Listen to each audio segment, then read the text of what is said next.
मेरे प्रिय आत्मन, मैं सोचता था रास्ते में आपसे क्या कहूं, और मुझे ख्याल आया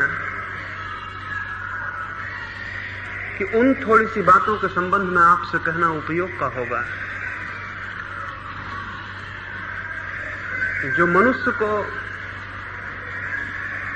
सत्य के पाने के लिए भूमिका बन सकती है। और इसलिए मेरी उत्सुकता है कि सत्य को पाने की भूमिका आपकी निर्मित हो, क्योंकि उसके बिना न तो आपको जीवन का कोई आनंद अनुभव होगा, न आपको जीवन मिलेगा, और न आप परिचित हो पाएंगे उस संगीत से जो सारे जगत में, सारे ब्रह्मांड में व्याप्त है।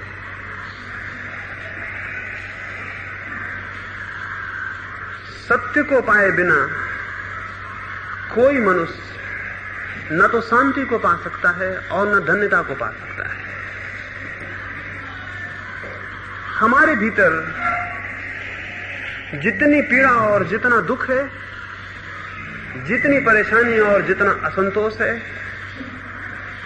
जितना संताप है, उसका एक ही कारण है, उसकी एक ही वजह है, और वो ये है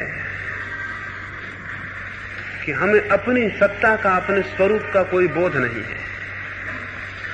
जिस व्यक्ति को अपनी सत्ता का ही कोई बोध न हो, वो अपने जीवन को व्यवस्थित करने में सफल नहीं हो सकता है।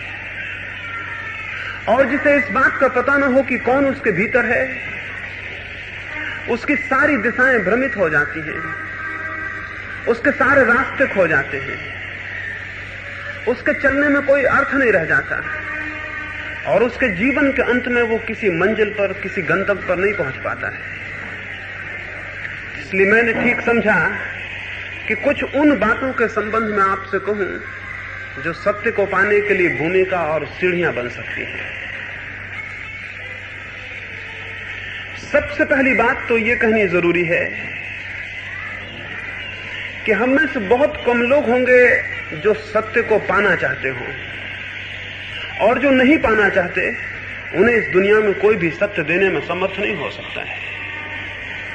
चाहे आपके करीब से महावीर निकल जाएं, और चाहे आपके पड़ोस में क्राइस्ट और कृष्ण ठहर जाएं, तो भी अगर आपके भीतर प्यास नहीं है तो सत्य आपको उपलब्ध नहीं हो सकता है। अगर मैं एक कुएं पर भी खड़ा हो जाऊं और मुझे प्यास न हो तो कुएं का पानी मुझे दिखाई नहीं पड़ेगा। पानी उसे दिखाई पड़ता है जिसे प्यास हो। पानी केवल उसे दिखाई पड़ता है जिसे प्यास हो, जिसे प्यास न हो उसे पानी भी दिखाई नहीं पड़ता। और पानी की सार्थकता भी उसे ही ज्ञात होगी जिसके पास प्यास है, और जितनी गहरी प्यास होगी पानी में उतना ही अर्थ प्रकट हो जाता है। सत्य के साथ भी यही है। जो जानते हैं उनका अनुभव यह है कि हम सारे लोग सत्य के करीब खड़े हैं। जो जानते हैं उनकी प्रतीति यह है हम सारे लोग सत्य के कुएं पर खड़े हैं, लेकिन हमें प्यास नहीं है, और जिसे प्यास नहीं है उसे उपलब्धि नहीं हो सकती। जो हमारी बिल्कुल पीठ के पीछे हो, जो हमारे हाथ के करीब हो, लेकिन अगर प्यास ना हो वो भी हमें दिखाई नहीं पड़ेगा। सत्य बहुत निकट है, सत्य से ज्यादा निकट और कोई बात नहीं हो सकती, लेकिन प्यास ना हो तो सत्य सबसे ज्यादा दूर हो जाता है। प्यास ना हो तो सत्य और हमारे बीच इतना बड़ा फासला हो जाता है जिसे पार करना मुश्किल है, और प्यास हो तो कोई फासला नहीं रह जाता। और अगर प्यास पूरी तरह पैदा हो जाए तो सत्य हाथ बढ़ाते ही उपलब्ध हो जाता है। एक गांव में जहां कोई 1000 लोग रहते थे, एक बहुत बड़े सदगुरु का निकलना हुआ था। उस गांव के एक व्यक्ति ने आके उनको कहा, आप इतने लोगों को सत्य के संबंध में समझाते हैं, इतने लोगों को मोक्ष के संबंध में बताते हैं, कितने लोगों को मोक्ष उपलब्ध हुआ है, कितने लोगों को सत्य मिला। उस फकीर ने कहा, एक काम करो, कल सुबह तुम आना और फिर हम उत्तर देंगे। वो कल सुबह आया उस फकीर ने कहा, तुम गांव में जाओ और सारे लोगों से पूछना कि कौन व्यक्ति क्या चाहता है और एक फेरिस्त बना के मेरे पास आ जाना। वो आदमी गांव में गया, 1000 लोग वहां रहते थे। उसने सुबह से सांझ तक एक एक आदमी को मिलकर पूछा कि तुम्हारी आकांक्षा क्या है, और सांझ को वो पूरी फेरिस्त बना के आया। उस फकीर ने पूछा, इस फेरिस्त में कोई आदमी सत्य को भी चाहता है? उसमें एक भी आदमी नहीं था जो सत्य को चाहता हो। धन को चाहने वाले थे, यश को चाहने वाले थे, पुत्र पुत्रियों को चाहने वाले थे, और सारे चाहने वाले थे। उन 1000 लोगों में से एक ने भी नहीं लिखा था कि मैं सत्य को चाहता हूं। तो उस फकीर ने कहा, अगर लोग सत्य को ना चाहते हो तो सत्य उन्हें दिया नहीं जा सकता है। सत्य किसी को भी दिया नहीं जा सकता है। स्मरण रखिए, मैं आपको पानी तो दे सकता हूं, लेकिन प्यास कैसे दूंगा? और पानी अगर दे भी दूं और प्यास ना हो तो उस पानी में अर्थ क्या होगा? दुनिया में बहुत लोगों ने, जिन्होंने जाना है, अपनी बात कही है, लेकिन उनकी बात पानी है। आप में प्यास हो तो उसमें अर्थ होगा, आप में प्यास ना हो तो व्यर्थ हो जाएगी। सत्य की जिज्ञासा में पहली शर्त है प्यास होनी चाहिए। और प्यास का पता कैसे चलेगा? अगर एक मरुस्थल में मुझे छोड़ दिया जाए, तो सूरज जोर से तपता हो और पानी कहीं दिखाई ना पड़ता हो और मैं प्यास से तड़पने लगूं, मैं प्यास से इतना व्याकुल हो जाऊं कि कोई आके मुझसे कहे कि हम पानी तो देते हैं, लेकिन पानी जीवन के मूल्य पर देंगे। हम पानी देंगे लेकिन बाद में जीवन ले लेंगे। तो मैं पानी लेना पसंद करूंगा या जीवन बचाना? मैं पानी ले लूंगा और जीवन खो दूंगा। प्यास तब पूरी होती है जब हम उसके लिए जीवन भी देने को तैयार हों। तो अकेली प्यास ही काफी नहीं है, इतनी प्यास कि हम उसके लिए सब कुछ देने को तैयार हों, तो सत्य उपलब्ध होता है। सत्य बहुत सस्ती बात नहीं है। असल में जीवन में जो भी महत्वपूर्ण है वो सस्ता नहीं हो सकता। और सत्य एक अर्थ में किसी भी मूल्य पर नहीं पाया जा सकता है सिवाय जीवन दिए। महावीर के समय में बिंबिसार नाम के राजा ने उनसे जाके कहा था, बिंबिसार ने महावीर को कहा, मैं सत्य को उपलब्ध करना चाहता हूं और आप जानते हैं मैंने दूर दूर तक की यात्राएं की हैं और दूर दूर तक मैंने विजय की पताकाएं फहरा दी हैं। जहां तक मुझे ख्याल जाता है वहां तक मेरा राज्य फैल गया है। तो आप मेरी शक्ति से तो परिचित ही होंगे। अब मैं सत्य भी पाना चाहता हूं। मैंने सुना है अकेली संपत्ति और अकेले राज्य के पालने से शांति नहीं मिलती, तो अब मैं सत्य भी पाना चाहता हूं। तो मुझे क्या देना होगा? सत्य पाने के लिए मुझे क्या देना होगा? महावीर ने कहा, तेरे ही गांव में एक अत्यंत साधारण मनुष्य रहता है, तू उसके पास जा और उस मनुष्य से कहना कि अपना एक ध्यान का जो पुण्य है वो मुझे दे दे। एक ध्यान का पुण्य, एक सामायिक का पुण्य, एक समाधि का पुण्य, और जो मूल्य वो मांगे दे देना। वो बिंबिसार गया उस साधारण नागरिक से, उसने कहा, जो चाहते हो ले लो, मुझे तुम्हारे एक ध्यान का पुण्य चाहिए। वो बहुत हैरान हुआ। उसने कहा, बड़ी मुश्किल है, मैं अपने प्राण दे सकता हूं लेकिन अपना ध्यान नहीं दे सकता। इसलिए नहीं कि मैं नहीं देना चाहता है, इसलिए कि देने का कोई उपाय नहीं है। मैं अपने प्राण दे सकता हूं लेकिन अपना ध्यान नहीं दे सकता। इसलिए नहीं कि नहीं देना चाहता, बल्कि इसलिए कि देने का कोई उपाय नहीं है। मैं आपको प्रेम तो कर सकता हूं लेकिन अपना प्रेम नहीं दे सकता। यानी मैं वो क्षमता नहीं दे सकता आपको कि आप प्रेम करने लगे। कोई व्यक्ति अपने आनंद की ज्योति तो आपके ऊपर फेंक सकता है, लेकिन अपना आनंद नहीं दे सकता कि आप आनंदित हो जाएं। दिया आपको प्रकाशित तो कर सकता है, लेकिन आपके भीतर जाके दिया नहीं बन सकता। कुछ है जो नहीं दिया जा सकता, और जो नहीं दिया जा सकता वही मूल्यवान है। जो दिया जा सकता है वो 2 कौड़ी का है। इस जगत में 2 ही तरह की चीजें हैं। एक वे चीजें हैं जो दी जा सकती हैं, जो बाजार में बेची जा सकती हैं, जिनको खरीदा जा सकता है, जिनको बेचा जा सकता है, जिनका कोई मूल्य निर्धारित हो सकता है। कमोडिटीज, सामग्रियां हैं, वस्तुएं हैं। और एक और तरह की भी चीजें हैं जिनका कोई बाजार नहीं हो सकता, जिनको दिया नहीं जा सकता, जिनको बांटा नहीं जा सकता, जिनको खरीदा नहीं जा सकता। बस 2 ही तरह की चीजें हैं दुनिया में। जो पहली तरह की चीजों में अपने जीवन को गंवा देता है वो बिल्कुल व्यर्थ गंवा देता है। जो दूसरी तरह की चीजों को पैदा करने में लगा है वो संपदा को उपलब्ध होगा, वो संपत्ति को उपलब्ध होगा, उसे कुछ मिलेगा, उसे कोई आधार मिलेगा और कोई आनंद और कोई आलोक उपलब्ध होगा। पहली तरह की चीजों को हम वस्तुएं कहते हैं, दूसरी तरह की चीजों को हम अनुभूतियां कहते हैं। धर्म का संबंध वस्तुओं से नहीं, अनुभूतियों से है। धर्म का संबंध अनुभूतियों से है। अनुभूतियां भी कमाई जाती हैं। और उस छोटे से साधक ने बिंबिसार को कहा, मैं अपने प्राण दे दूं लेकिन अपनी अनुभूति कैसे दूं?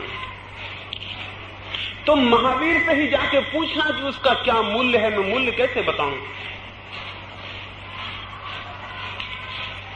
बिंबिसार वापस लौट गया। उसे समझ में आया, उसे ख्याल में आया कुछ बातें ऐसी हैं जो शक्ति से उपलब्ध नहीं हो सकती।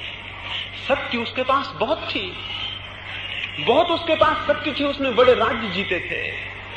और तब उसे पता पड़ा कि राज्यों के जीतने से भी कोई बड़ी जीत हो सकती है, जिनको कि जिसने राज्यों को जीता वो भी जीतने में समर्थ नहीं मालूम होता। और उसे लगा कि मेरी सारी शक्ति व्यर्थ है, एक व्यक्ति के ध्यान को मैं नहीं छीन सकता। ऐसा ही फिर दोबारा हुआ। एक दूसरा बादशाह भारत आया, सिकंदर। जब वो भारत से वापस लौटने लगा तो उसके मित्रों ने उससे यूनान में कहा था एक सन्यासी को भारत से लेते आना था कि हम देखें कि सन्यासी कैसा होता है, और सारी चीजें तुम लूट के लाओगे, एक सन्यासी को भी लूट लाना। सिकंदर जब सारी लूट का सामान लेकर लौटने लगा और सैकड़ों मील उसका काफिला था, जिसमें जो भी बहुमूल्य से भारत में दिखाई दिया उसे वो लाद के ले जा रहा था, तब अंतिम सीमा को उसे याद आया एक सन्यासी रह गया। सन्यासी का कोई ख्याल नहीं आया। उसने गांव के लोगों को बुला के पूछा, यहां कोई आसपास सन्यासी है? मैं उसे अपने साथ ले जाना चाहता हूं। गांव में एक वृद्ध ने कहा, सन्यासी तो बहुत मिल जाएंगे, लेकिन जिनको तुम लूट सको, जिनको तुम ले जा सको, समझना कि वो सन्यासी नहीं है, क्योंकि सन्यासी को ले जाना मुश्किल है। सिकंदर बोला, तुम्हें मेरी ताकत का पता नहीं। मैं अगर हिमालय को कहूं कि चलो, तो हिमालय को मेरे साथ चलना होगा। अगर मैं इस पूरे मुल्क को कहूं कि चलो यूनान, तो इस पूरे मुल्क को एक कोने से दूसरे कोने तक चलना होगा। वो वृद्ध हंसने लगा। उसने कहा, तुम्हें सन्यासी का पता नहीं, अभी तुमने वो चीजें जीती हैं जो हार जाती हैं, अभी तुम्हें उस आदमी से मुकाबला नहीं हुआ जो हार जानता ही नहीं। खैर, खोज की गई और थोड़े ही फासले पर एक पहाड़ और नदी के किनारे एक सन्यासी का पता चला जो वर्षों से वहां था। सिकंदर ने अपने सिपाही भेजे। उन सिपाहियों ने जाकर उस साधु को कहा, महान सिकंदर की आज्ञा है कि हमारे साथ चलो यूनान, बहुत सुख सुविधा तुम्हें देंगे, कोई अड़चन ना होगी, कोई किसी तरह की तुम्हें परेशानी ना होगी, शाही मेहमान तुम रहोगे। वो सन्यासी बोला, तुम्हें शायद पता नहीं, सन्यासी हम उसको कहते हैं जिसने सिवाय अपने और सबकी आज्ञाएं मानना छोड़ दिया है। सन्यासी ने कहा, तुम्हें शायद पता नहीं, सन्यासी हम उसे कहते हैं जिसने सिवाय अपने और सबकी आज्ञाएं मानना छोड़ दिया है। सिकंदर को कहना, यहां कोई आज्ञा प्रवेश नहीं कर सकती। वे सिपाही बोले कि तुम्हें सिकंदर का शायद पता नहीं है, अगर तुम ऐसे न गए तो तलवार के बल ले जाए जाओगे। तो सन्यासी ने कहा, तुम सिकंदर को ही भेज दो। और सिकंदर नंगी तलवार लेके गया और उसने सन्यासी को कहा, क्या विचार है, मेरे पीछे चलते हैं? वो सन्यासी बोला, हम तो केवल अपने ही पीछे चलने के आदी हैं। सिकंदर ने कहा, इसका परिणाम बुरा होगा। उस सन्यासी ने कहा, जिसको तुम चोट पहुंचा सकते हो उसका हम त्याग कर चुके हैं। सन्यासी ने कहा, जिसको तुम चोट पहुंचा सकते हो उसका हम त्याग कर चुके हैं। सिकंदर ने कहा, परिणाम मृत्यु होगा। सन्यासी ने कहा, जो मर जाता है उसे हमने समझ लिया कि वो हमारा होना नहीं, और जिसे तलवार काट सके और जिसे आग जला सके वो हमारी सत्ता नहीं, हम उससे पीछे हट गए हैं। और अगर तुम्हारी मर्जी हो तो काटो, तुम भी देखोगे सिर को गिरते हुए और हम भी देखेंगे। उसने कहा, तुम भी देखोगे इस सिर को गिरते हुए और हम भी देखेंगे, क्योंकि जो हमारा प्राण है, जो हमारी आत्मा है, वो इसके पीछे है और इसकी साक्षी हो सकती है। सिकंदर की म्यान उठी, उसकी तलवार म्यान के भीतर चली गई। उसने अपने सैनिकों से कहा, वापस लौट चलो, सन्यासी को ले जाना कठिन है। उस सन्यासी ने चलते वक्त कहा,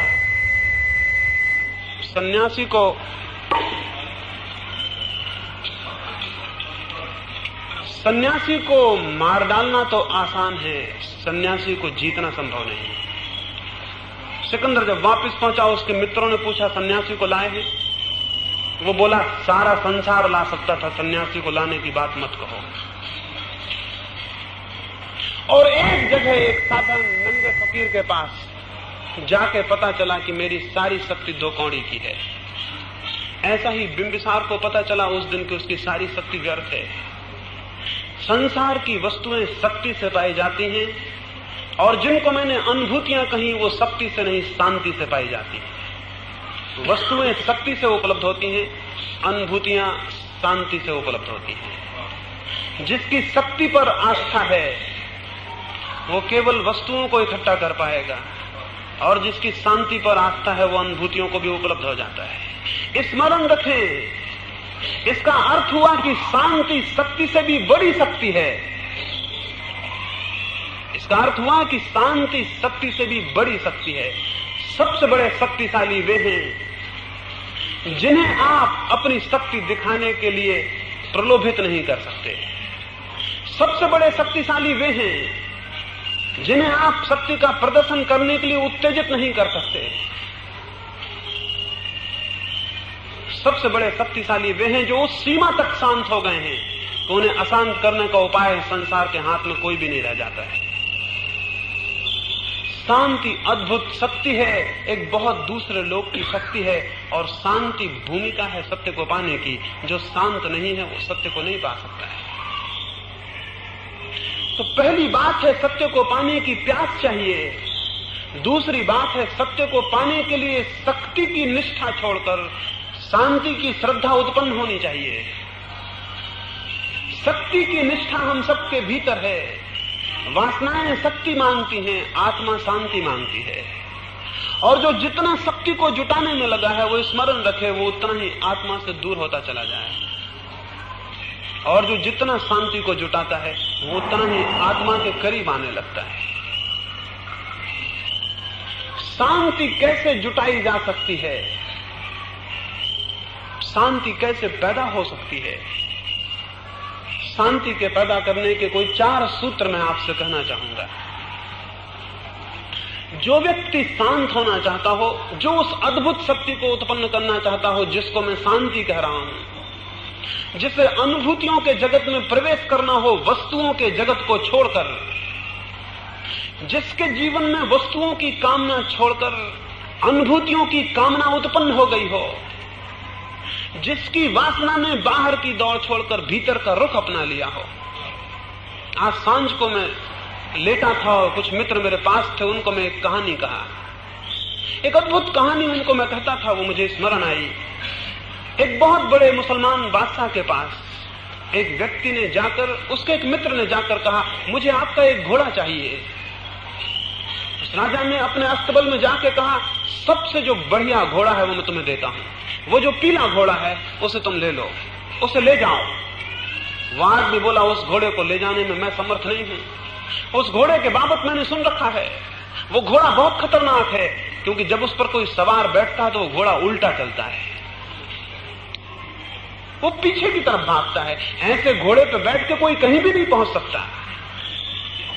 वो राजा बोला जो समझदार हैं वो इस घोड़े पे भी बैठ के वहां पहुंच जाएंगे जहां पहुंचना चाहते हैं। उस आदमी ने कहा लेकिन कैसे? उस राजा ने कहा वे अपने घर की तरफ घोड़े की पूंछ कर लेंगे, उन्हें जहां जाना है वे वहां घोड़े की पूंछ कर लेंगे और पहुंच जाएंगे। ये मैं इसलिए कह रहा हूं, मनुष्य के भीतर जो वासना है वो वही घोड़ा है जो उल्टा भागता है, जहां आप जाना चाहते हैं उससे उल्टा जाता है। लेकिन जो समझदार है वो वासना को उल्टा कर लेते हैं और उसकी पूंछ आत्मा की तरफ कर लेते हैं। शक्ति की जो खोज है ये उस घोड़े का मुंह गंतव्य की तरफ रखना है, और शांति की जो खोज है घोड़े को उल्टा कर लेना है।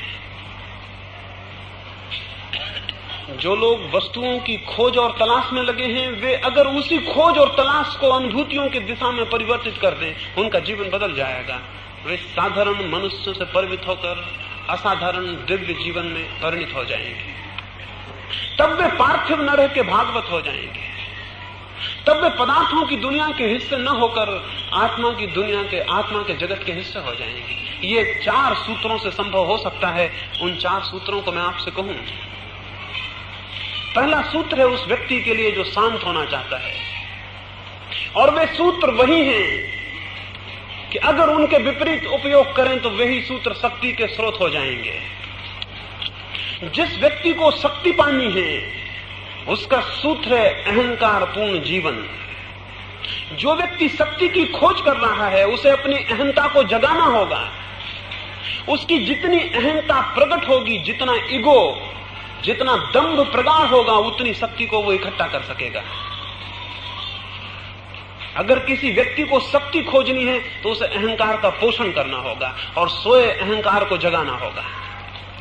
जितना तीव्र अहंकार होगा उतनी शक्ति के जगत में विजय की जा सकती है। इसलिए जो बड़े अहंकारी थे इतिहास उन्हें बड़ा विजेता कहता है। इसलिए जो बड़े अहंकारी थे इतिहास उन्हें यशस्वी कहता है। इसलिए जो बड़े अहंकारी थे वे बड़े पदों पर पहुंचे, बड़ी प्रतिष्ठा पर, बड़े राज्यों पर। लेकिन अहंकार की दौड़ का खतरा एक ही है, अहंकार मृत्यु के सामने गल जाता और नष्ट हो जाता है। और मृत्यु सारी खोल को उघाड़ के रख देती है कि शक्ति की दौड़ व्यर्थ हो गई, क्योंकि मृत्यु अहंकार को ही छीन लेती है। जिस अहंकार के केंद्र पर सारी शक्तियां इकट्ठी होती हैं वे उस केंद्र के टूटते ही विलीन हो जाती है। इसलिए जितना शक्तिशाली मनुष्य होगा उतना ही मृत्यु से डरता है। इसलिए जितने बड़े पद पर कोई व्यक्ति होगा उतना ही मृत्यु से भयभीत होता है। जितनी उसकी अहंता का विस्तार होगा उतनी ही मृत्यु का भय गहरा उसके भीतर हो जाता है। इसके विपरीत जो शांति का खोजी है उसे निरअहंकार चर्या को उत्पन्न करना होता है। उसे अपने भीतर अहंकार के जितने भी रूप पल्लवित होते हों उन्हें पानी देना बंद कर देना होता है, और जो बीज अंकुरित होते हैं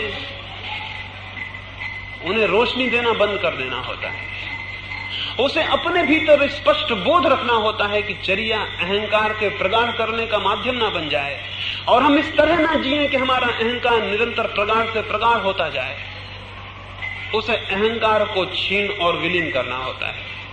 अहंकार पूर्ण चर्या शक्ति की दिशा में ले जाती है, अहंकार शून्य चर्या शांति की दिशा में। जो शांति के लिए उत्सुक है उन्हें अहंकार को छोड़ने के लिए राजी होना होता है। और क्या मैं आपसे कहूं, अहंकार से बड़ी क्या कोई अशांति है? क्या अहंकार से बड़ी कोई अशांति है? अपने भीतर खोजें, उठने में, बैठने में, जागने में देखें, क्या अहंकार से गहरी कोई अशांति है? तो वहां दिखाई पड़ेगा जितना अहंकार है उतनी ही अशांति है। जितना अहंकार तीव्र है उतनी तीव्र अशांति है। जो निरअहंकारी हैं उन्हें अशांत होने का कारण ही विलीन हो जाता है। बुद्ध एक गांव से निकले थे, कुछ लोगों ने उन्हें आके गालियां दी, अपमान किया। जब वे गालियां दे चुके और अपमान कर चुके तो बुद्ध ने कहा, मित्रों क्या मैं जाऊं? मुझे दूसरे गांव पहुंचना है। क्या तुम्हारी बात पूरी हो गई? क्या तुम ये तो ना समझोगे कि मैंने तुम्हारी बात नहीं सुनी और जल्दी चला गया? उन लोगों ने कहा, क्या आप पागल हैं? ये बातें ना थी, हमने गालियां दी हैं और अपमान किया है। बुद्ध ने कहा, जिस दिन से अहंकार गया तुम गाली दो लेकिन मुझको लगना मुश्किल है। क्योंकि जहां लगती थी वो तुम नहीं लगा सकते थे, वो मेरा अहंकार था जो लगाता था। गाली फेंकना तुम्हारे हाथ में है, उस गाली का पड़ना मेरे ऊपर मेरे हाथ में है। मेरे पास वो केंद्र तो चाहिए जहां वो चुभ जाए। वो केंद्र अहंकार है जहां सारे जगत की गालियां चुभ जाती हैं, जहां सारे जगत के अपमान चुभ जाते हैं। वो स्थल तो मेरे पास चाहिए। बुद्ध ने कहा क्षमा करें, तुम बहुत गलत आदमी को गाली देने आ गए, बिल्कुल अग्राहक को, नॉन रिसेप्टिव आदमी के पास आ गए। तुमने समय व्यर्थ खोया। और अब भूल मत करना है ऐसी, गाली देनी हो तो उसे देना जो गाली लेता हो। बुद्ध ने कहा 10-12 वर्ष हुए, हम गाली लेने में असमर्थ हो गए, बहुत दुखी हैं और क्षमा चाहते हैं, इतना समय तुम्हारा व्यर्थ खराब किया। और हमें जल्दी कहीं पहुंचना है, इसलिए अब इस बातचीत में ज्यादा भी नहीं पड़ सकते। जिसे कहीं पहुंचना हो वो व्यर्थ की बात में ज्यादा नहीं पड़ सकता है। तो बुद्ध ने कहा आज्ञा दें कि मैं जाऊं, और स्मरण रखें आगे ऐसे गलत आदमी को गाली मत देना। वो जो अहंकार का केंद्र है, वो जो स्थल है, वो जो मैं का भाव है, वो सारी अशांति का कारण है। और जितनी अशांति होती है आदमी में, उतना ही वो शक्ति का इच्छुक होता है, क्योंकि शक्ति से वो अशांति की कमी को भरना चाहता है। शक्ति से वो शांति की कमी को भरना चाहता है। वो ये धोखा देना चाहता है अपने को कि मेरी शांति नहीं है, कोई हर्ज नहीं, मेरे पास शक्ति है, और शक्ति से मैं सप्लीमेंट कर लूंगा, पूर्ति कर लूंगा उस शांति की जो कि नहीं है। लेकिन ये पूर्ति नहीं हो सकती। परमात्मा के जगत में कोई धोखा नहीं चल सकता है। अनुभूतियों के जगत में कोई धोखा नहीं दिया जा सकता। हम धोखा दूसरे को दे सकते हैं, अपने को धोखा देने का कोई उपाय आज तक ईजाद नहीं हो सका है। वहां 2 और 2 4 ही होते हैं, वहां 2 और 2 के 5 या 3 होने का कोई रास्ता नहीं है। तो कोई कितनी ही शक्ति इकट्ठी कर ले, अशांति उतनी ही बनी रहेगी और शांति की पूर्ति नहीं हो सकती। हो भी कैसे सकती है?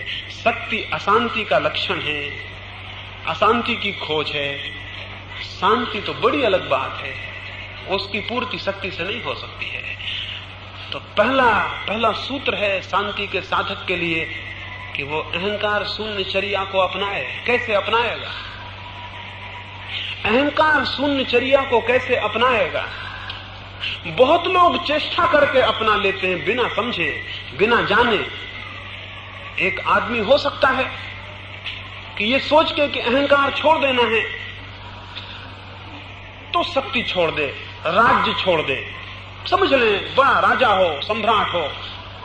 वो ये सोच के कि शक्ति छोड़ देनी है और शांत हो जाना है, अहंकार शून्य चर्या उत्पन्न करनी है तो मैं राज्य छोड़ दूं, तो राज्य छोड़ के चला जाएगा। लेकिन अगर ये राज्य अज्ञान में छोड़ा गया हो तो उसके मन में ये भाव उत्पन्न होने लगेगा, मैं वो व्यक्ति हूं जिसने इतने बड़े राज्य को छोड़ा।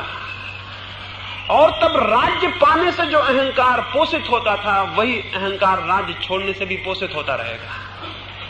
उसका त्याग व्यर्थ हो जाएगा। अज्ञान में किया गया त्याग कचरे में फेंके गए हीरे की तरह है, उसका कोई मतलब नहीं है। अज्ञान में किया गया त्याग कोई अर्थ नहीं रखता, क्योंकि जिस चीज की पूर्ति भोग से होती थी, उसी चीज की पूर्ति त्याग से होने लगती है। मैंने सुना है एक मुसलमान फकीर एक बादशाह के साथ बचपन में मित्र था और एक ही मदरसे में वो पढ़े। बादशाह बड़ा हुआ, वो राजा के पद पर बैठा और वो फकीर हो गया दूसरा मित्र। उसकी बड़ी ख्याति फैली, वो नग्न रहने लगा। उसने सब वस्त्र छोड़ दिए, उसने सारी वस्तुएं छोड़ दी। दूर दूर तक हजारों लोग उसके पैरों में सिर झुकाने लगे। खबरों ने, हवाओं में उसकी खबरें उड़ गई और उसकी सुगंध अनेक अनेक देशों तक पहुंच गई। फिर वो राजधानी में आया। राजा ने सोचा मेरा मित्र आता है, तो उसके स्वागत की व्यवस्था की, सारे नगर को सजाया फूलों से और दियों से, और रास्तों पर कालीन बिछाए ताकि वो अपने फकीर मित्र का स्वागत कर सके। रास्ते में फकीर को खबर मिली राजा अपनी धन दौलत दिखाने के लिए आयोजन कर रहा है, और वो राजा तुम्हारा मित्र तुम्हें हतप्रभ करना चाहता है कि तुम्हें दिखा दे कि तुम क्या हो। आखिर एक नंगे फकीर और मैं क्या हूं, ये भी तुम देख लो। वो फकीर बोला ऐसा है तो हम भी दिखा देंगे कि हम क्या हैं। और जिस संध्या उसका आगमन हुआ, सारी राजधानी सजी थी। राजा स्वयं उसे लेने गया था। उसके सारे सेनापति और सारे दरबारी लेने गए थे। बहुमूल्य कालीन उस मार्ग पर बिछाए गए थे। शाही स्वागत था। वो नंगा फकीर आया और लोग देख के हैरान हुए। अभी तो कोई वर्षा भी न थी, लेकिन उसके पैर घुटनों तक कीचड़ से भरे थे। वो उन बहुमूल्य कालीनों पर कीचड़ भरे पैर चलने लगा। जब वो महल की सीढ़ियां चढ़ता था तो राजा ने पूछा, क्या मैं ये पूछने की धृष्टता करूं कि ये इतने पैर कीचड़ से कैसे भिड़ गए? अभी तो कोई वर्षा के दिन नहीं और कहीं रास्ते खराब नहीं है, ये इतने पैर कीचड़ से कैसे भर गए? वो फकीर बोला, तुम अपनी अमीरी दिखाना चाहते हो, रास्ते पर कालीन बिछा के, हम अपनी फकीरी दिखाते हैं कालीनों पर कीचड़ भरे पैर चल के। वो राजा बोला, तब तो मुझ में और तुम में कोई अंतर नहीं। मैं सोचता था कि तुम बदल गए होगे, हम पुराने ही मित्र हैं, कोई बदलाहट नहीं हुई। वो अहंकार वहीं के वहीं बैठा हुआ है। एक नंगे से नंगे फकीर में अहंकार उतना ही हो सकता है। इसलिए कोई इस धोखे में न रहे कि शक्ति को मात्र छोड़ देने से निरअहकार हो जाएगा। निरअहकार तो वो होगा जिसकी शक्ति ज्ञान से विसर्जित होती है, जो ज्ञान से छोड़ता है। ज्ञान से अहंकार कैसे छूटेगा? ज्ञान से अहंकार छूटता है और अकेले ज्ञान से छूटता है। कभी ये विचार आपने नहीं किया होगा कि यह आपके भीतर जो मैं की तरह बोलता है क्या है? ये कौन है जो मैं है? ये सच में कोई इकाई है या एक झूठा बोध है? ये बिल्कुल झूठा बोध है, इसकी कोई इकाई नहीं है। कभी एकांत में आंख बंद करके भीतर उसे खोजें जो मैं है, आपको मैं का कोई स्वर सुनाई नहीं पड़ेगा। मैं का स्वर इसलिए सुनाई पड़ता है कि निरंतर समाज में घिरे रहने से और निरंतर भाषा के द्वारा मैं का उपयोग करने से और निरंतर तू का उपयोग करने से और निरंतर दूसरे मैं, दूसरी इगोज, दूसरे अहंकारों के बीच घिरे रहने से आपको भी लगता है मैं हूं। बचपन से एक नाम दे दिया जाता है और इस जगत में सबसे बड़ा खतरा उसी से हो जाता है। हर आदमी को एक नाम दे दिया जाता है, जबकि किसी आदमी का कोई नाम नहीं है। नाम मनुष्य की सबसे खतरनाक ईजादों में से एक है। उसके बिना नहीं चल सकता था, इसलिए करनी पड़ी, लेकिन किसी आदमी का कोई नाम नहीं है। स्मरण रखें, नाम बिल्कुल झूठी बात है। और अगर कोई आपसे आपका नाम छीन ले तो क्या आपको पता चलेगा? मैं, आपका मैं आधा टूट जाएगा। मेरे पास एक वृद्ध आते थे, उन्होंने कुछ मेरे पास आके ध्यान की साधना शुरू की। 8-10 दिन बाद वो नहीं आए।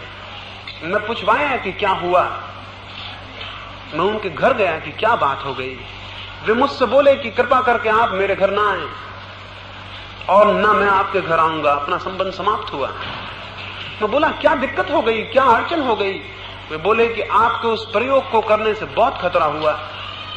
एक रात में उस प्रयोग को करके उठा और मुझे अपना नाम भूल गया और मैं बहुत घबराने लगा। हमें इतना घबराया, इतनी बेचैनी मुझे कभी ना हुई थी। सर्द रात थी और मैं पसीने से चूर चूर हो गया और मुझे खोजूं और मेरा नाम ना मिले। और मैंने कहा ये क्या पागलपन हो रहा है? अगर ये हो गया तो मैं पागल हो जाऊंगा। मैं आपसे कहता हूं अभी आप पागल हैं जब तक आपको अपना नाम असली मालूम होता है, और जब आपको पता चल जाए कि नाम बिल्कुल नकली है तो आप पागलपन के बाहर होंगे। ये बिल्कुल झूठी बात है। किसी का कोई नाम नहीं है। नाम बिल्कुल काम चलाऊ बात है, लेकिन हम उसको असली समझ लेते हैं।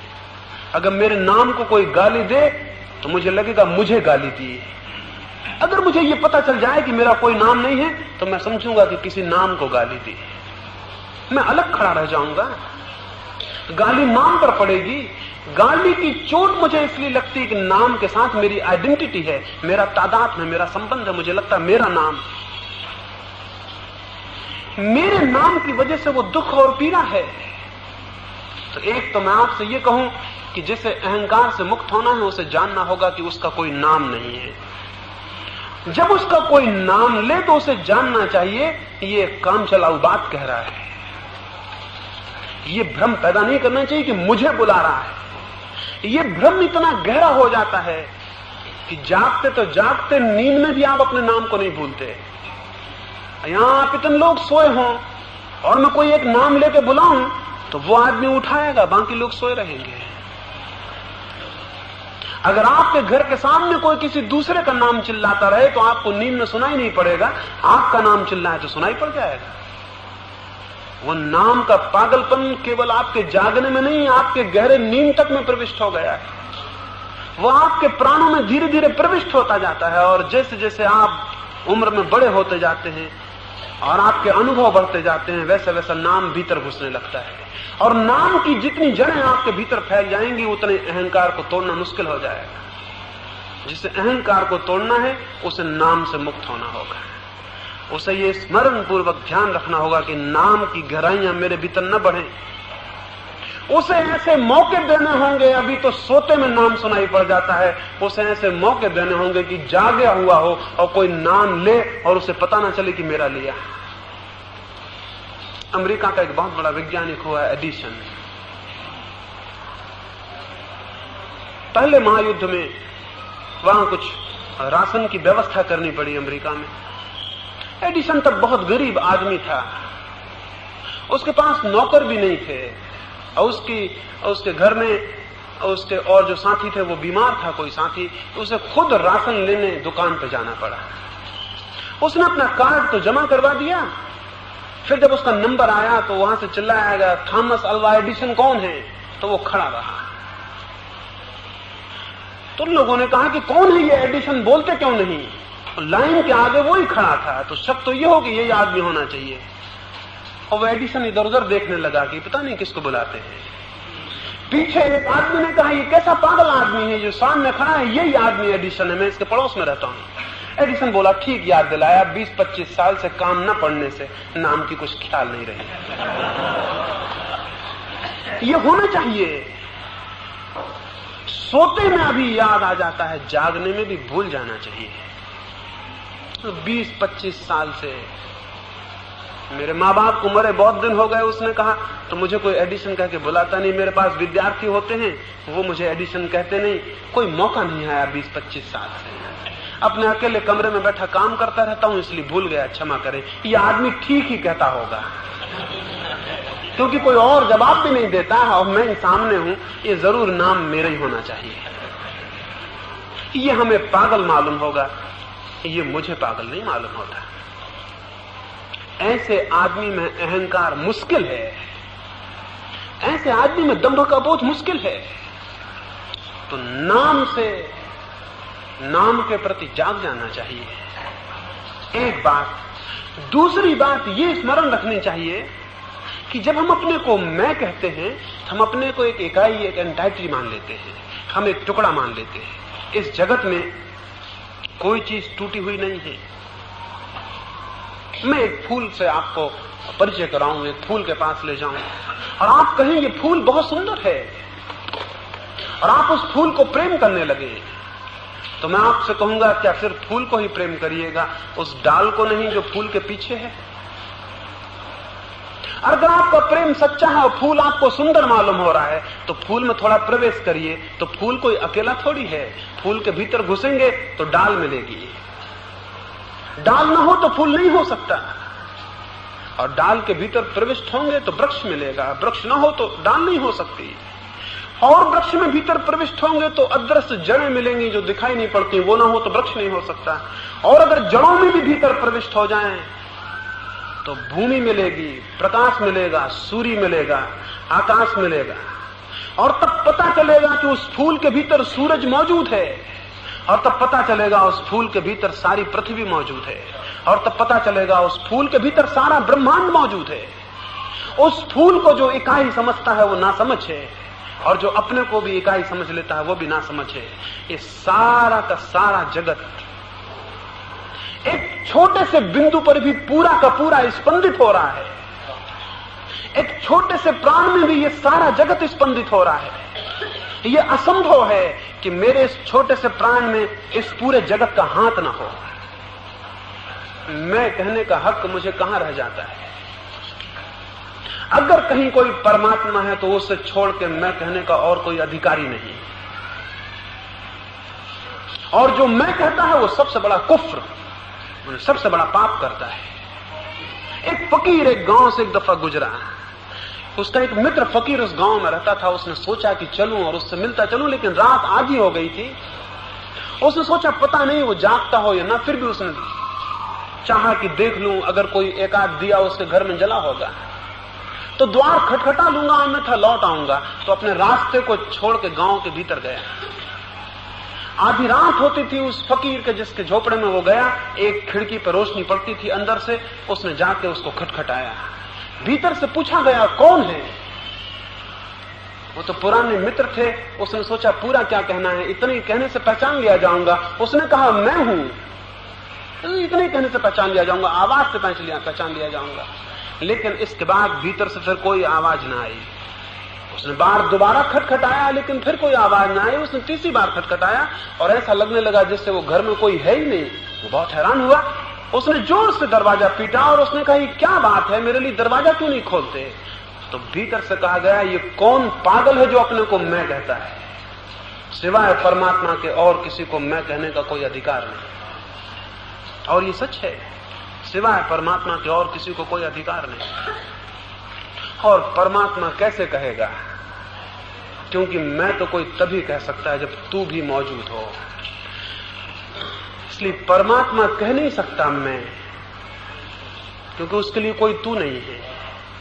और हम जो मैं कहते हैं हम अधिकारी नहीं है। तो अपने भीतर इस बात को अनुभव करें कि सारा जगत, सारा ब्रह्मांड स्पंदित हो रहा है। ये श्वास मेरी आती है ना आए तो बात खत्म। ये सूरज रोशनी मुझ में ढालता है न ढाले खत्म। वैज्ञानिक कहते हैं 4000 वर्ष बाद जमीन पर कोई नहीं रह सकेगा, क्योंकि सूरज ठंडा हो जाएगा। वो रोज अपनी गर्मी बांटता जा रहा है, 4000 वर्ष में ठंडा हो जाएगा, फिर आप नहीं रह सकेंगे। मतलब सूरज आपके भीतर जिंदा है। सूरज नहीं तो आप भी गए और डूब गए। यूं अपनी आंख खोल के जो देखेगा वो पाएगा मैं सारे ब्रह्मांड का स्पंदन हूं। मैं सारे ब्रह्मांड की अनसयुत धारा में एक अंग और हिस्सा हूं, एक अविभाज्य टुकड़ा हूं, इंडिविजिबल हूं। उससे अलग मेरी कोई सत्ता नहीं और मैं मुझे अलग करता है। ये मैं झूठा है जो अलग करता हो। इस जगत में कुछ भी अलग अलग नहीं है, सब जुड़ा है और सब इकट्ठा है। ये सारा जगत एक टोटलिटी है, एक समग्रता है। उस समग्रता को अनुभव करना धर्म का अनुभव है और अपने को अलग अनुभव करना अधर्म का अनुभव है। सारा अधर्म इससे पैदा होता है कि मैं अलग हूं।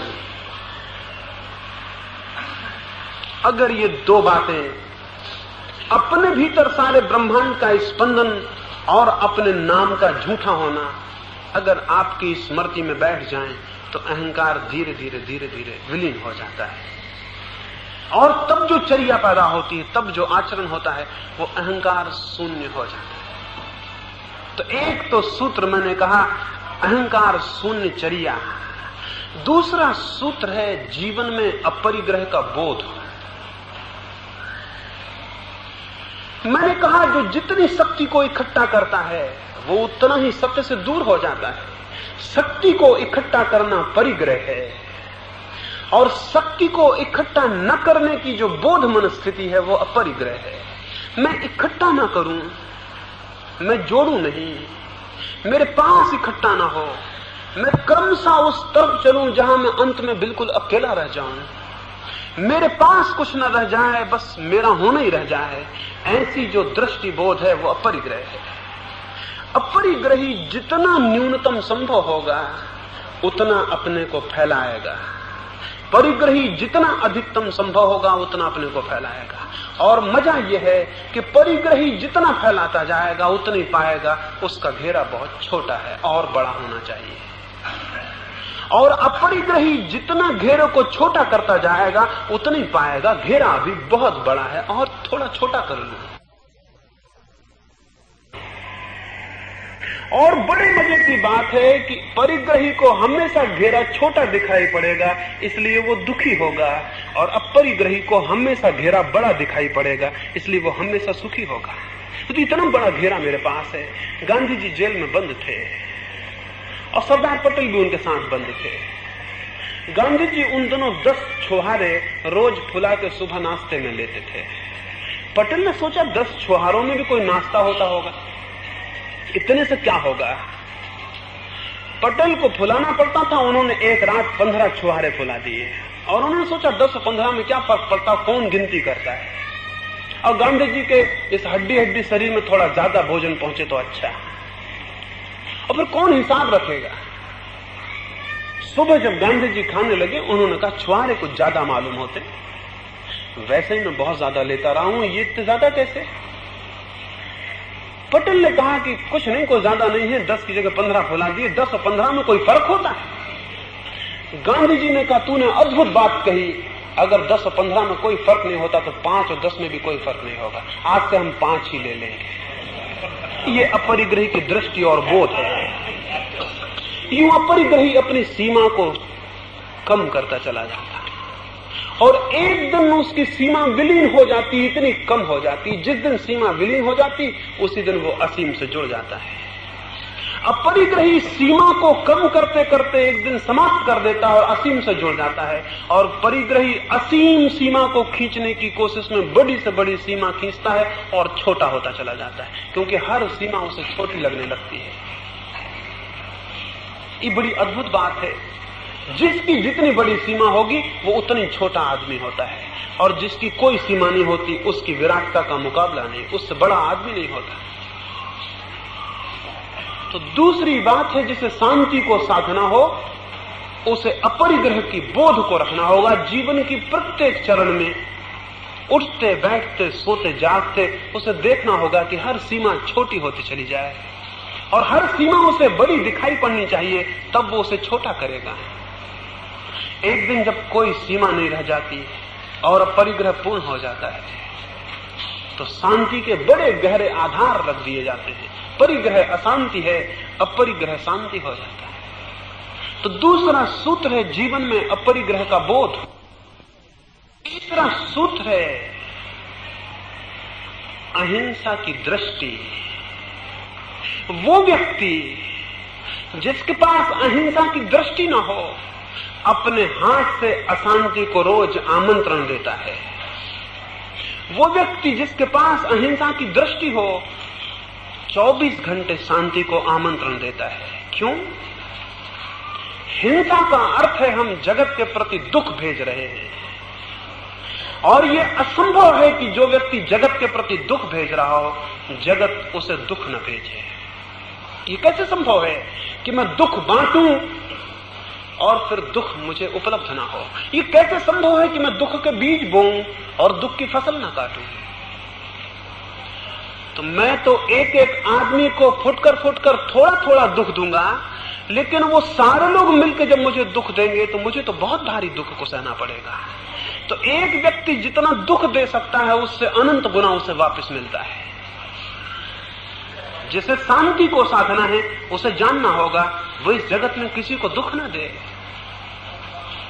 क्योंकि दुख दुख को बुला लाता है और जो आनंद को वितरित करता है वो आनंद को बुला लेता है। हिंसा का अर्थ है दुख को बांटने की दृष्टि। हिंसा का अर्थ है दूसरे के दुख में सुख लेने का भाव। और हम सब ऐसे बने हैं, साधारणतः हमें ये दिखाई नहीं पड़ता। आप कहेंगे कौन किसी के दुख में सुख लेता है? कोई आदमी मर जाता है तो हम दुखी होते हैं, किसी आदमी का मकान जल जाता है तो हम दुखी होते हैं, किसी को चोट लग जाती है तो हम दुखी होते हैं। कहां हम दूसरे के दुख में सुख मानते हैं? मैं आपसे कहूं ये झूठ बात है। जब किसी का मकान जलता है तो आपको दुख हो नहीं सकता। इसलिए नहीं हो सकता है कि जब दूसरे का बहुत शानदार मकान बनता है तो आपको सुख होता है। अगर दूसरे के बनते शानदार मकान में आपको सुख होता हो तो उसके जलते मकान में दुख हो सकता है। लेकिन अगर दूसरे के बड़े शानदार मकान के बनने में दुख होता हो तो आपका जो दुख मालूम होता है उसके जलते हुए मकान को देख के वो झूठा है। ये हो नहीं सकता, ये हो ही नहीं सकता, ये संभव ही नहीं है। जो आदमी दूसरे के सुख में सुख को अनुभव कर सके वही आदमी केवल दूसरे के दुख में दुख को अनुभव कर सकता है, दूसरा आदमी नहीं। तो बाकी जो हम दुख दिखलाते हैं बिल्कुल झूठा है। किसी के मरने पर भी आपके भीतर कहीं रस अनुभव होता है, किसी के पैर टूट जाने पर रस अनुभव होता है, किसी के मकान के गिर जाने पर रस अनुभव होता है। रास्ते पे एक आदमी गिर पड़ता है, लोग खड़े होकर हंसने लगते हैं। जो लोग एक आदमी के गिरने पर किसी का पैर फिसल गया और कोई गिर गया, जो लोग खड़े होकर हंस रहे हैं ये वे लोग हैं जिन्हें कल मौका मिले तो किसी का पैर पकड़ के गिरा के हंसेंगे। तो मुश्किल है कि ना गिराएं, क्योंकि अगर किसी के गिरने में हंसी आ रही है तो फिर गिराना दूसरा ही चरण है, कोई दिक्कत की बात नहीं है। एक यात्री अरब से गुजरता था, एक नगर के चौरस्ते पर उसने एक अत्यंत गरीब लड़के को, एक अत्यंत दयनीय लड़के को, एक अत्यंत सूखी हड्डियों वाले लड़के को एक बड़ा भारी ठेला गाड़ी खींचते हुए देखा। उसे देख के उसका दिल दुखी हो गया। वो गाड़ी उससे संभल भी नहीं रही थी। चौगड्डे पे काफी भीड़ भाड़ थी, बहुत ट्रैफिक था और वो लड़का मुश्किल से खींच रहा था। सिपाही ने उसको जोर का एक चांटा मारा, वो लड़का गिर पड़ा, उसकी गाड़ी भी उलट गई और लोगों ने भी उसे लातें मारी और उसे रास्ते के किनारे कर दिया कि बदतमीज बीच में सब गड़बड़ कर रहा है। उस यात्री ने अपनी डायरी में लिखा, वो मैं पढ़ता था, मुझे उसके वचन बड़े अद्भुत लगे। उसने लिखा, उस दिन मैं पहचान गया यही लोग हैं जिन्होंने क्राइस्ट को सूली दी होगी। उसने लिखा कि यही लोग हैं, मैं पहचान गया यही लोग हैं जिन्होंने क्राइस्ट को सूली दी होगी, यही लोग हैं जिन्होंने सुकरात को जहर पिलाया होगा, यही लोग हैं जिनसे जमीन परेशान और दिक्कत में है। इस सारी जमीन उन लोगों से परेशान है जिनकी दृष्टि हिंसा की है। और ये अगर होता कि सारी दुनिया ही परेशान होती तो भी कोई हर्ज न था। मैं कहता हिंसा करो। सारी दुनिया जब परेशान होती है तो सारी परेशानी आप पर लौटने लगती है। आपके हित में है अहिंसा, हिंसा आपके अहित में है। दूसरों के अहित में भर होती तो मैं आपसे न कहता कि फिक्र मत करो, आपके ही अहित में है। हिंसा स्वयं का अहित है। हिंसा घूम के अपने को दुख देना है, क्योंकि वो दुख लौट आता है। और अहिंसा हित है, अहिंसा अपने को आनंद देना है, क्योंकि जब हम दूसरे को आनंद बांटते हैं तो वो लौट आता है।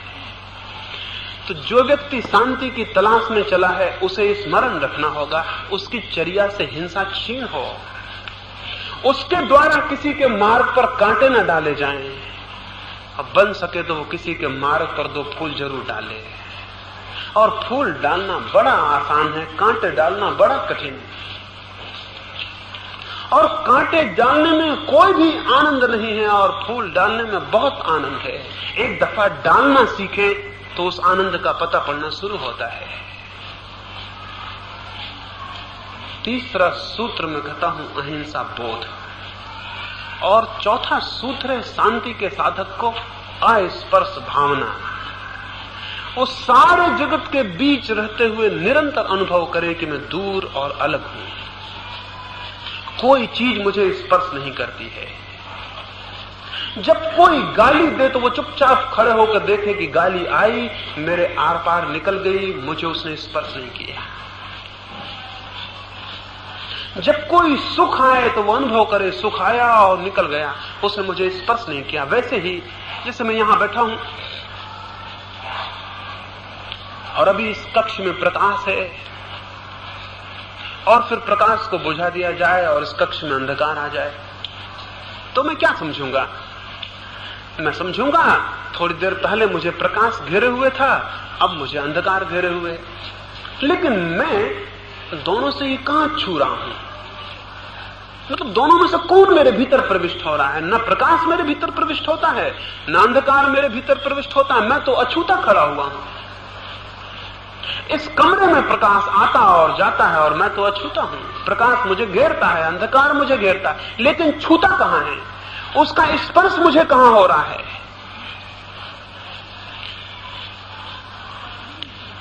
वैसे ही सुख आए, दुख आए, सम्मान आए, अपमान आए, ये बोध होना जरूरी है। चीजें मुझ पर आती हैं और निकल जाती हैं, मैं तो अलग खड़ा रह जाता हूं। जो चीजें आती हैं और चली जाती हैं उनका मुझसे क्या नाता है? हम जैसे एक नदी के प्रवाह में खड़े हैं, पानी आ रहा है और बह रहा है और जा रहा है, और जैसे हम एक पहाड़ पर खड़े हैं और आंधियां आ रही हैं और जा रही हैं, मैं उनसे कहां स्पर्शित होता हूं? अपने को इस भांति सजग करने की जरूरत है कि इस जगत में कुछ भी मुझे छूता नहीं है। अगर इसका निरंतर बोध और अभ्यास चले कि जगत में मुझे कुछ भी छूता नहीं है, जगत में मुझे कुछ भी स्पर्श नहीं करता है, तो क्रमशः जगत और आपके बीच एक नए संबंध का जन्म हो जाएगा, अस्पर्श के संबंध का। अभी हमें हर चीज छू लेती है और हमारा संबंध स्पर्श का है, और तब हमें कोई भी चीज छू नहीं सकेगी और हमारा संबंध अस्पर्श का होगा। जिस व्यक्ति को जितनी ज्यादा चीजें छूती हैं वो उतना अशांत होगा, और जिसे जितनी कम चीजें छूती हैं वो उतना शांत हो जाता है। शांति के ये 4 चरण हैं: अहंकार शून्य चर्या, अपरिग्रह बोध, अहिंसा दृष्टि, अस्पर्श भावना। जो इन 4 पायों को संभाल लेता है उसके शांति की बुनियाद रख दी जाती है, और जो शांत हो जाता है सत्य उससे दूर नहीं है। शांति का चक्षु सत्य को अत्यंत निकट अपने ही भीतर पा लेता है। जिन्हें सत्य की प्यास है उन्हें शांति को साधना आवश्यक है। और जैसे कोई किसान बीज बोने के पहले भूमि को तैयार करता है, वैसे ही जो सत्य के बीज बोना चाहते हैं उन्हें शांति की भूमि को तैयार कर लेना होता है। मेरी इन बातों को इतनी शांति और प्रेम से सुना है, उससे बहुत अनुग्रहित हुआ, उससे आनंदित हुआ। प्रभु आपको उस दिशा पर ले जाए जहां प्रकाश है, यही मेरी कामना है।